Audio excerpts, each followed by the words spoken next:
संसद की चौखट पर प्रेस क्लब में एक इनका आतंकी प्रेस कॉन्फ्रेंस करके और वहां पर कितनी बेहूदगी बातें वो खुदा के खिलाफ कहता है, इस्लाम के खिलाफ कहता है। उन शब्दों को सच्चिदानंद है कि क्या है, उसके बाप की ताकत नहीं है कि वो खुदा की महिमा या ताकत को कम कर सके या इस्लाम को मानने वालों के लोगों के इरादे और नियत बदल सके, और न आरएसएस के गुंडों के बाप की ताकत है। एक बात फिर दोबारा से आज रिपीट करना चाहता हूँ। पहली बात मैं ये कहना चाहता हूँ कि राकेश टिकैत पर जानलेवा हमला होने के बावजूद राकेश टिकैत भयभीत नहीं हुए। दूसरी बात मैं दावा करना चाहता हूँ, इससे किसान आंदोलन कमजोर नहीं हुआ। तीसरी बात मैं ये कहना चाहता हूँ, किसी किसान के मन में भय नहीं है। इसका पीछे का क्रोनोलॉजी क्या होगा? हम ये भी कहते हैं कि असम में ईवीएम भी चोरी होती है और ईवीएम सील मिलती है, उसमें भी कुछ नहीं होता है। इसको समझने के लिए फिर मैं आप देशवासियों आपको बताना चाहता हूँ, वायर एक रिपोर्ट जारी करती है शाम को 1 अप्रैल को शाम को 6:49 पर, और वो रिपोर्ट क्या आती है, आप सब खास करके देश के एससी एसटी और ओबीसी ध्यान से सुने। वो रिपोर्ट यह है कि भारत में मोदी सरकार जितने भी सरकारी संस्थानों को बेच रही है निजी कंपनियों के हवाले, उन सब से हमारे देश में एससी एसटी और ओबीसी का आरक्षण का अधिकार खत्म हो जाएगा।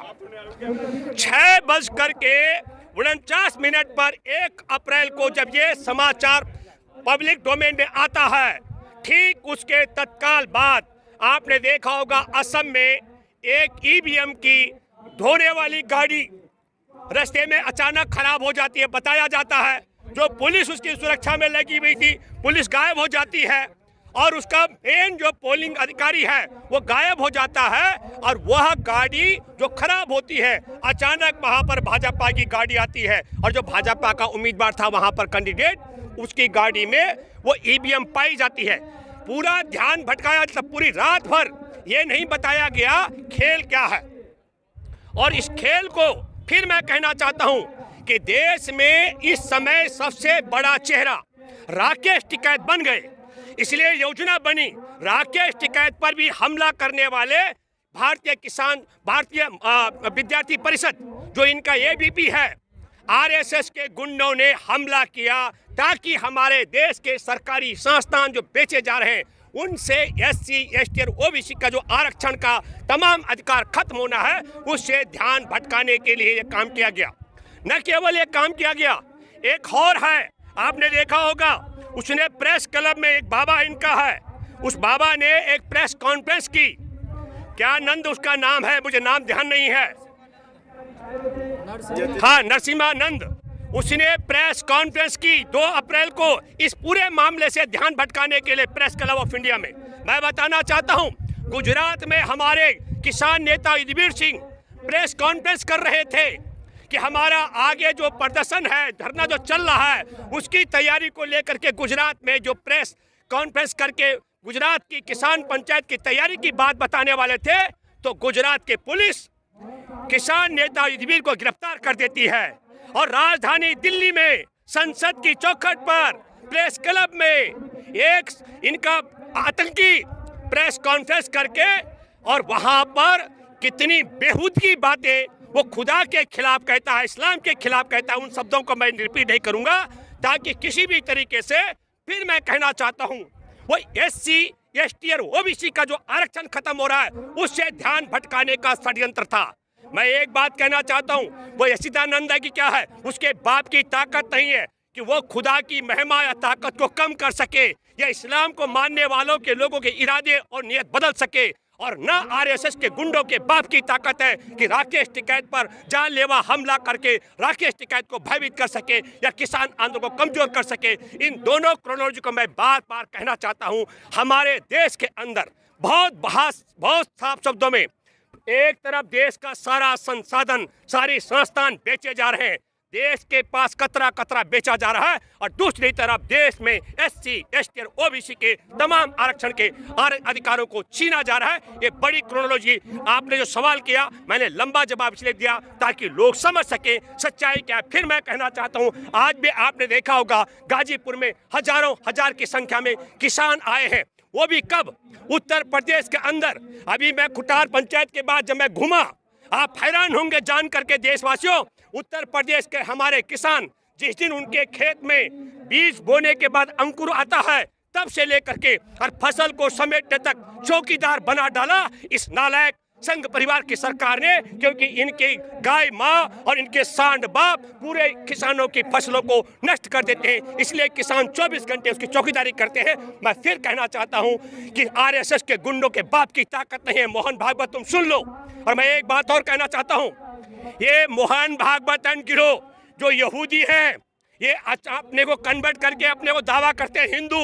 एक बात मैं दावे के साथ में कहना चाहता हूं, ये न केवल मुसलमानों के खिलाफ नफरत फैलाते हैं, ये न केवल SC ST और OBC का अधिकार छीनना चाहते हैं, ये न केवल हमारे देश के किसानों के खेत खलियान कंपनियों के हवाले करना चाहते हैं, बल्कि ये ऋण चुकता कर रहे हैं। जब देश की आज़ादी की जंग थी तब ये कंपनी सरकार के मुनीमगिरी कर थी, और आज आज़ादी के 7 दशक बाद दुर्भाग्य है कि देश में झूठे लारे लप्पे दे करके सत्ता के शिखर पर पहुंच चुके हैं। और इन्होंने अमित शाह मोदी जैसे अपने गुलामों की फौज खड़ी कर दी। और जो हम कुलदीप यादव जो ABP का नेता था, जिसने राकेश टिकैत पर अपने गुंडों के साथ हमला किया, ऐसे बड़ी गुलामों की फौज भी ये यहूदी हिंदू बन करके हमारे देश में खड़ी कर चुके हैं। इस बात के लिए भी हमें सचेत रहना होगा। सर, जो अभी हालात है पश्चिम बंगाल में जी, EVM का जैसे आपने जिक्र किया, वहाँ पर मोदी जी कह रहे हैं कि ममता जी तो डर गई है। देखिए एक बात बता दूं मैं आपको, मैं आपके माध्यम से बहुत साफ साफ कहना चाहता हूं, मैंने दावा किया था